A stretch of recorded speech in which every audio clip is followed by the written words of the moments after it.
Následuje 2007.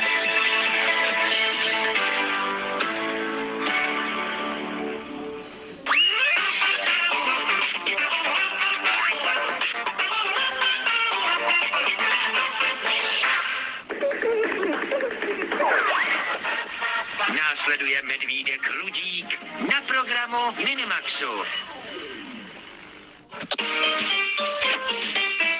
Reklám.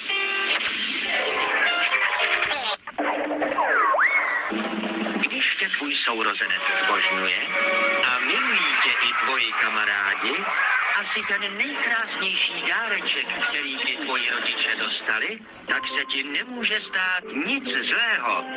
Nebo přece jen opravdová velká slečna musí vědět, že v těch největších bojích v našem životě